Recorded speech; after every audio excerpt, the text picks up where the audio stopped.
Thanks for listening to the third in our collection of special Deepdale Festival podcasts in 2024. I'm Jason and your host for this episode. I chat with Kathryn Williams and Dan Willson, aka Withered Hand, who perform on Friday, with Paulusma, who performs on Sunday, and with Jess Silk, who also performs on Sunday. Kathryn and Dan are a relatively new collaboration, two superb musicians who have loved creating together. They recorded their album in Edinburgh, and Dan is wandering those streets while he chats to Jason. The album is now live in the world, and they're set at Deepdale Festival as part of their busy autumn schedule. Polly, who has also joined Jason on the Deepdale podcast previously, has just reached a huge milestone with fundraising to develop a triple vinyl album. Jess joins Jason from the Black Country, chatting about how the Jess Silk Trio came about, her writing process, and her love of playing at festivals. Thank you to all of them for allowing us to play a sample of their music. From Kathryn Williams and Withered Hand we play Weekend. From Paulusma we play Wildfires. And from Jess Silk we play There's a Bar at the End of the World. Enjoy this episode and look out for future episodes which will release shortly.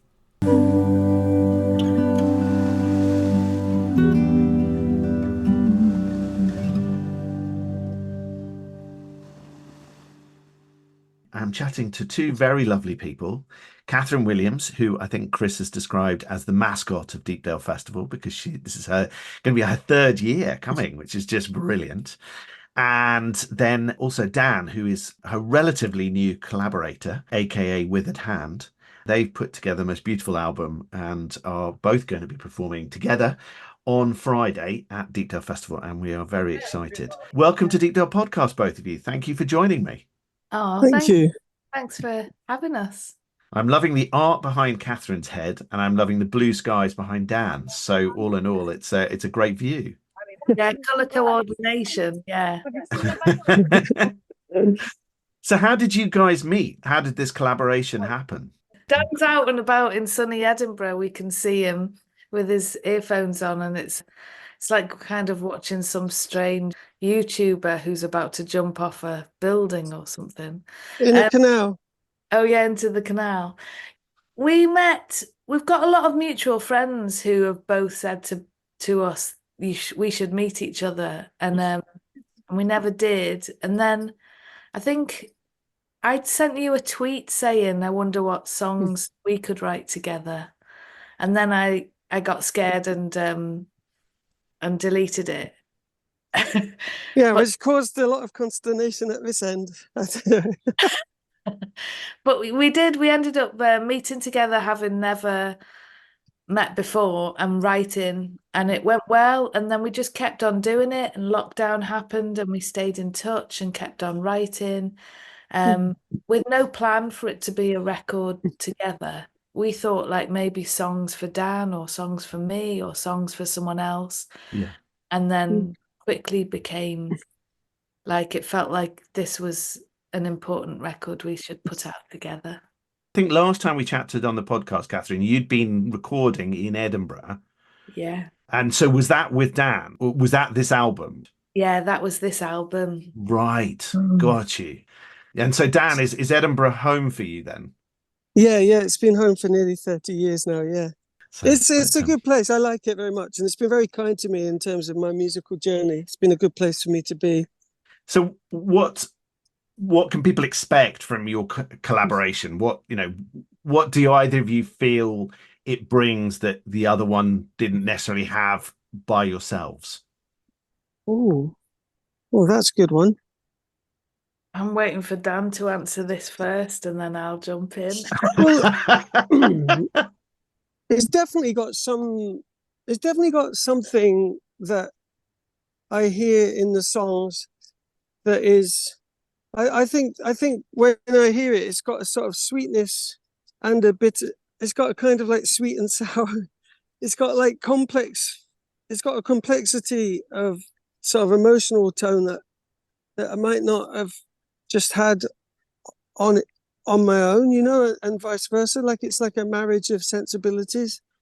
And I think I enjoy listening to those songs maybe more pleasurable because it's not just all of one of us, you know, like it's like I can listen to Kath's songs and enjoy them, and I can listen to the songs that we wrote together and enjoy them in a way that I maybe can't necessarily enjoy my own work. And maybe it's similar with Kath. I don't know. The nice thing is that the whole album came as a like byproduct from the conversations and the friendship that we built, which is like quite a lot of years of working together, getting to know each other, and the songs always came from conversations about like heavy stuff and light stuff. And so the subject matter's kind of, sometimes it's about people who have died, who we cared about. Sometimes it's about not really belonging to like nights out or feeling like we don't quite fit in or whatever. But the nice thing about it is, instead of it feeling heavy, I think the whole record's got a kind of, it's kind of like a warm hug, and it's got like gentle uplifting feeling. Even though some of the subject matter's sad, it's got like a sort of like a sunshiny, jolly feel to it. And people like the festival the other day, people were sort of really up from it. You could feel like it had a real uplifting feel. That's really lovely. So when did the record come out? April, is it? Kath? Yeah, came out April. Yeah, we had like 4 singles before that, each month before, and then it came out in April. And then we toured the whole of May. And that was amazing because like pretty much all of the gigs were sold out and packed, and it was such a like gorgeous feeling to have it received so well. Yeah. Yeah. And are you guys planning on more albums together? We've spoken about it a little bit on tour, haven't we? Yeah, and we've started writing. We've written a couple of songs together, just because, you know, when you're in the car for the whole of a tour and there's 2 songwriters and you see funny things, you can't not write a song about it. If there's no massive pressure on you guys to write together, then actually it's probably going to be easier. Yeah, well, you know, they talk about a difficult second album and that. But I mean, Dan's going in the studio for his next solo album. He's going to Northern Ireland for that in the autumn.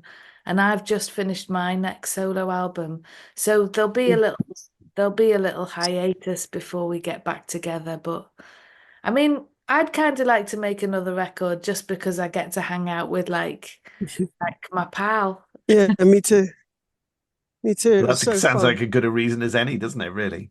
Yeah, It was really good. It was a really good experience together, right? Working on the album, particularly as when we first started writing the songs, you know, we hadn't really thought that we were going to perform them and record an album together.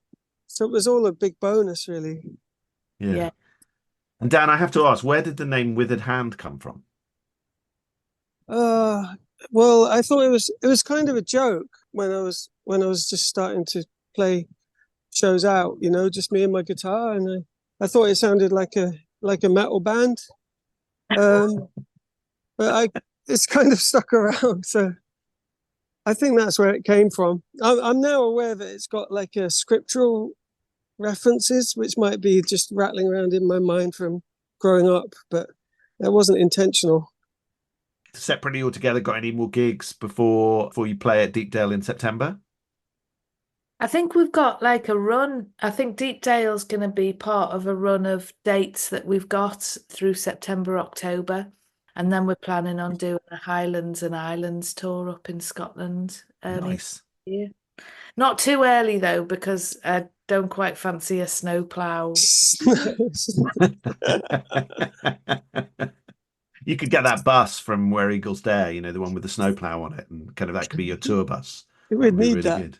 We would need it. And then it would go into the water and turn into a boat as well. Yeah. Like the 007 tour. Yeah, it'd be great. You could kind of bring all these things together, all these references together. It'd be great. Well, we're really, really looking forward to having you play at Deepdale. It'll be really lovely. Kathryn, you haven't played the Orchard stage yet, have you? I think you've seen artists there, but you haven't played there yourself. Yeah, I've only played Barn stage, so Yes. know what it's going to be like. It's great. Oh, it's just lovely. It's just, and you two together will just be great. And Dan, we're really looking forward to your first visit. Oh, I'm thanks. really looking forward to you playing there. I've heard only good things. Well, I'm from assuming Kath. she quite likes it. She's coming back for more. It's great, Dan. You'll love it. For anybody who's coming to Deepdale Festival, or anybody who's thinking about coming to Deepdale Festival, these two lovely people are going to be playing on the Orchard stage on Friday of the festival, which is the 27th of September, and we are really looking forward to them. Along with them that day is Track Dogs, Bonfire Radicals, Christina Alden and Alex Patterson, Wensum, Elizabeth and Jameson, Ross Stewart, Sakash, The Larks, and Toast Poetry. So there's going to be plenty of great music. Chris tells me that he's got other things lined up as well, other artists coming. It'll be a fantastic day of wonderful, wonderful music. Are you guys staying, or are you heading straight off somewhere afterwards? Yeah, I think we've got a gig the next day, so we'll be in the tour bus with the snowplow, ready to get to the next gig. Well, fingers crossed it'll be sunny, not snowy in September after the wet spring. Let's hope that September is a beautiful sunny one. The Orchard is a particularly lovely place when it's sunny, and everybody can just, they nest and then just expect wonderful music, which we know you guys will give us. Thank you so much, both of you. Oh, Thanks, great. Jason. Thank you. Thanks, Jason. Bye. Thanks. Bye.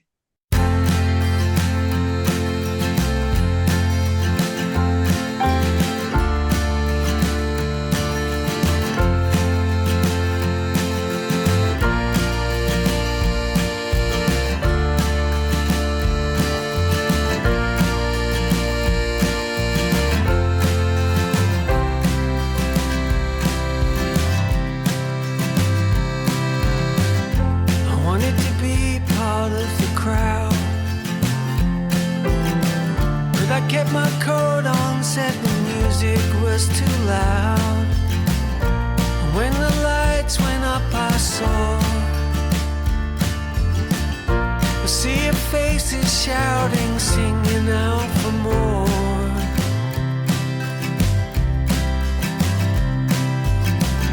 I wanted to be part of the world.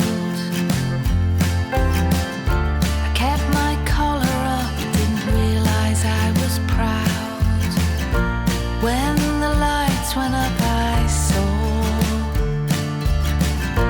all the nights I wasted trying to feel more. To feel alright.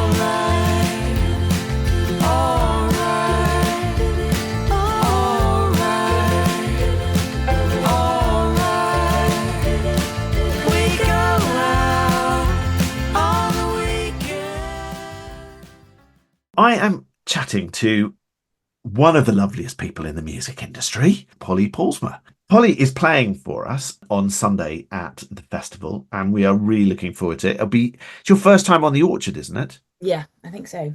Because I think last year you opened the festival. You were on the Brick Barn stage. I opened for Kathryn because she came on afterwards with her band. And then you joined her on stage for a couple of songs as well. I tinkled the ivories once or twice, yeah. Yeah, so it'll be my first time in the Orchard. And of course you played at the Hooger. Yes. And you've been developing since kind of the last festival and then the Hooger, and then now you're kind of developing your ideas, and you have just reached a very exciting milestone with your triple vinyl album that you're going to be producing. You've been doing a crowdfunder, is that right? And you've Yes. reached your target. Yes, so it's going to happen, which is great. So when I first came to play, I was on my way to the recording studio where we recorded the record. This was last autumn. And then when I saw you in the spring, the album was pretty much finished, but I had one more session to do with the producer chap, Ethan Johns, who I was working with. And we finished it very soon after that in April.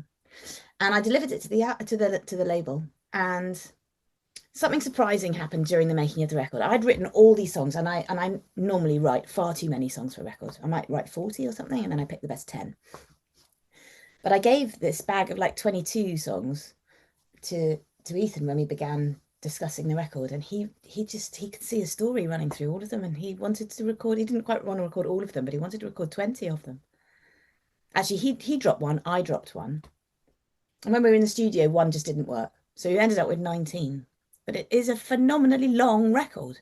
And I kept trying to edit it down, but it's not the way it wanted to be. It just wanted to be this big, long thing. So when I delivered it to the label, it became quite apparent that although other records that I've put out with them have been on CD and on vinyl, that vinyl was going to be completely unworkable because it was too long. And I was devastated, Jason. It was awful. Because I'm un certain age, yeah, vinyl is like, it's the thing that makes it real for me. And I also just think it sounds better, but I think people are, the jury's out on that, but I genuinely do. But I also think there's something about the act of putting on a record. Yeah, something quite nice about concentrate. Like, I just think it's so easy to be a bit chewing gum about music these days. It's all just going on in the background while I'm doing 6 other things. But there's something about the ritual of putting an album on that helps people focus. And this record, really, it's a bit of a meditation, and it kind of needs that. It's a bit like a movie for your ears. And so I just felt like vinyl was going to be really important. And so when the label said they couldn't do it, I said, huh? How much can't you do it? And and then I went to the masses, and the masses have been unbelievably generous. And so we managed to raise enough money in a month to be able to hit the green light on the vinyl once more. So this ridiculous triple vinyl, which is unbelievably indulgent, but seriously wonderful for me, will come out, and everything will come out in March next year. It's taken a long time because it's almost like this kind of tanker. It's got a 12-mile turning radius, but it's worth it. I'm really glad. We could have come out in the autumn, but I sort of said, can we wait and just let me see if I can get the vinyl together? And I'm really glad that the generosity of it's over 70 people put in to make it happen. Now it's going to happen. Are you going to take pre-orders for the vinyl at the festival? Yes, the pre-order page will be up before then, I think. I've been working with the designer. The artwork's all coming together. It's hilarious. I'm so happy. So yeah, I think the label are keen to have a pre-order page up really soon. It's been mastered at Abbey Road, but they need to do all the factory stuff that goes on to make a vinyl. It's all very well at being 1 disc, but for 3, it's insane. Like, the cover alone has got to kind of be a work of engineering genius, hasn't it? I hadn't even thought about the weight of posting these things. So that's in triplicate as well, because it's heavy. So if someone in Japan wants it, it costs 25, got to take out a small mortgage just to post it. So the whole thing it's just completely nonsense. On a practical level, it makes no sense at all. Yeah, but art is not supposed to be practical. Yes, exactly. There's a strange joyful fireworky kind of joy that comes when you're making things, and I feel it when I write a song, and I feel it when I open up a box of CDs or vinyl for the first time. When you first hold the thing that you've made, there's just this fireworky joy, and you can't really explain it, but it's just this longing for it to get out. Like, you just want it to. It's almost like a DNA, it's sort of primal. And it doesn't really have anything to do with money at all. It's to do with spreading seed. Like, you just want, like a piñata, you just want to go off and share what's come to you.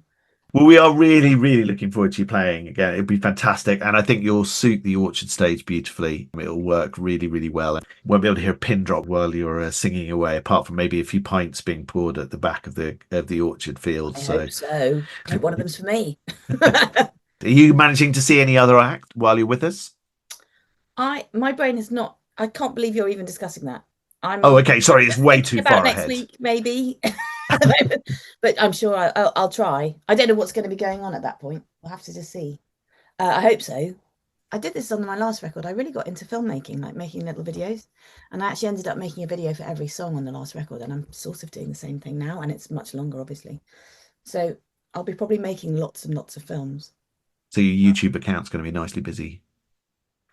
Yeah, my intention is actually to have just 2 big films. Like the album is very long; it's 2 hours long, but it's broken into 2 parts, part 1 and part 2. So it's another way of trying to encourage people to listen to it. You see, the worry about the vinyl is all part of the same obsession I've got, which is trying to allow people the chance just to shut their phone off and just, enjoy it in a block. And it's so hard. People just find it so hard these days, and I don't understand why, because we sit down and watch a box set without any, you'll binge 4 episodes of something in a row, so we can do it. It's just that people need a bit of encouragement, I think, with music these days. Yeah. So I'm actually going to make 2 1-hour films where the songs just run. So you can put it on at the beginning and just listen to the whole thing. I remember I got introduced to All Across the Watchtower, that album, by friends at school, and they would make us in their study. They got us to lie on the floor, close the curtains, switch the lights off, and put the album on. Yeah. And yeah, the different way that you appreciate those guitar riffs when you are not doing anything else, and the only senses really that are working are your ears, is just amazing. So maybe maybe you need to do a kind of, on the album sleeve, it needs to have, a guide to listening to this album. Lighted incense stick. Yeah. Shut the curtains. Exactly. That's a really good idea, actually. We're just finalising it at the moment. There we go. Well, you've got lots of sides of this thing now, so you can, that gives you an option to fill one up, doesn't it? Space, yeah. Well, we are so looking forward to seeing you. We will see you for some or all of the festival, depending on your schedule and your busyness. I'll stay for as much as I can, because it's always wonderful. Lovely to chat with you. Thank you so much. Thank you. And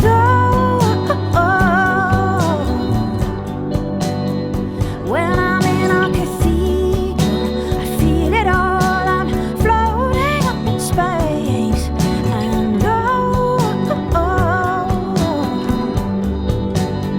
And it's a ceiling of dreams. I never want to wake. I am chatting to Jess Silk, and she is playing at Deepdale Festival as the Jess Silk Trio, joined by 2 other members of her band, and she is playing on Sunday on the Courtyard stage. It's going to be fantastic to welcome Jess. At least one member of her band have played at Deepdale previously in a different guise, but we're really looking forward to you playing. Thank you so much for joining me on the podcast, Jess. That's all good. Well, thank you for the invitation. It's good to be here. So where are you based at the moment?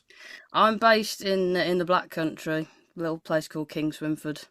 And as you can see, I'm up in my loft currently. But yeah, I travel about all over the country playing shows, and I'm trying to get a bit further afield. And it's going to be my first time at Deepdale, so really looking forward to it. Oh, we're really looking forward to you playing. It'll be great. What sort of music is the Jess Silk Trio? How would you describe your music?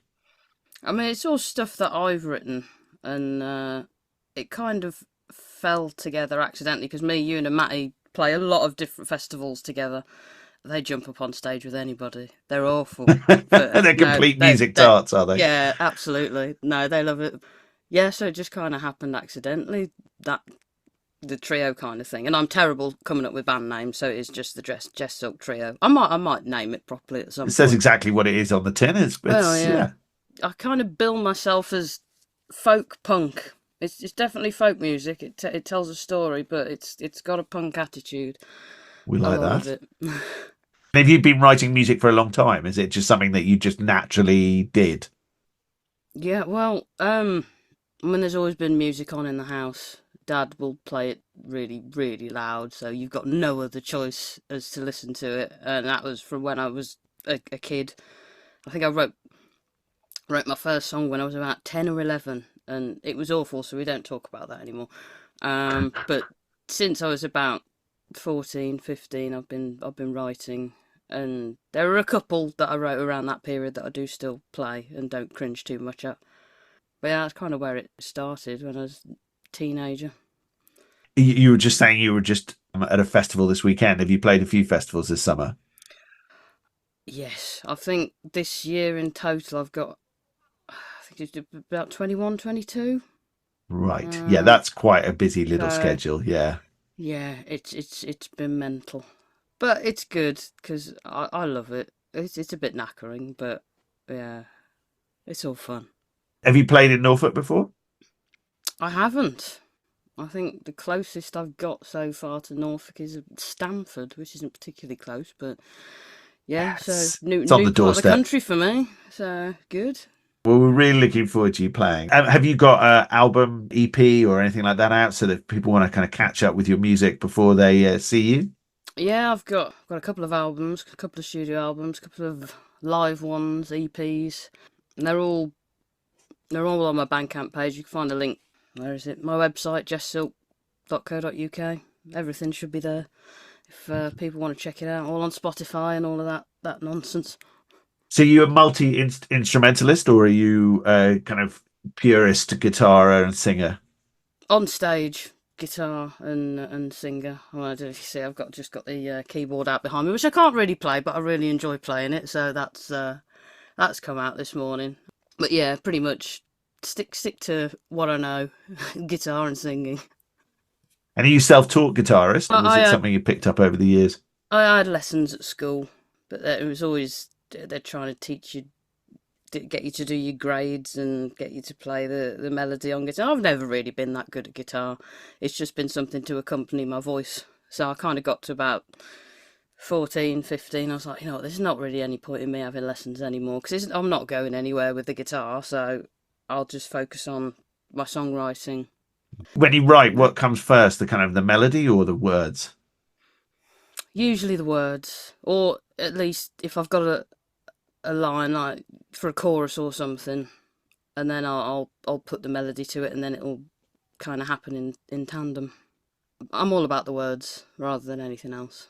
And when you play with other people, and like the Jess Silk Trio, do you have a very clear idea of how a song is going to sound when it's kind of with multiple people, or would you get together as a practice room with a kind of with an idea, and then it sort of develops from there?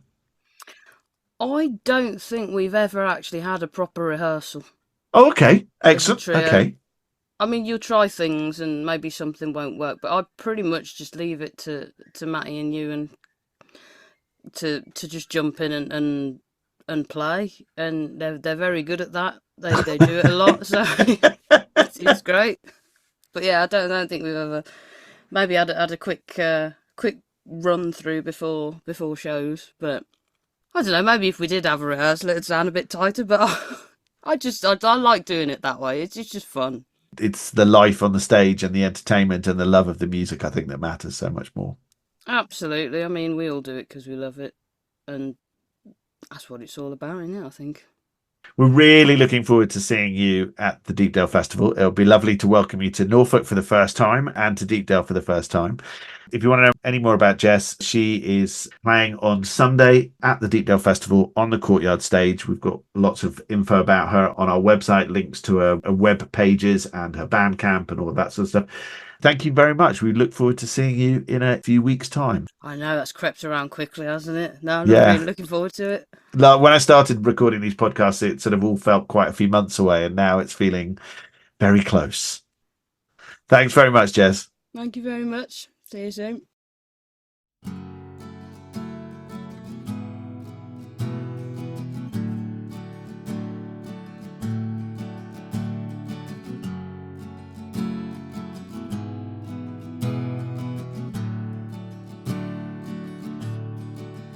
There's a bar at the end of the world where we'll meet when it's over.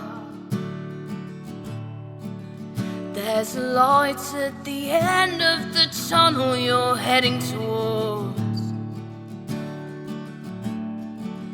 Know that every week past means that you are another week closer to when you'll sing and you'll dance and you'll laugh and you'll smile like before. For now that door's been closed and you're left all alone with your feelings. You've got time to get back on track, but you've never known how. I can offer a song if it helps in the fight with your demons. Well, I know it's not much, but it's all that I'm good for right now. And if you just hold on, then I'll try and help figure it out. With the same four chords and this knackered guitar, with the pints in my hand and a seat at the bar, I'll be waiting when you get there. With the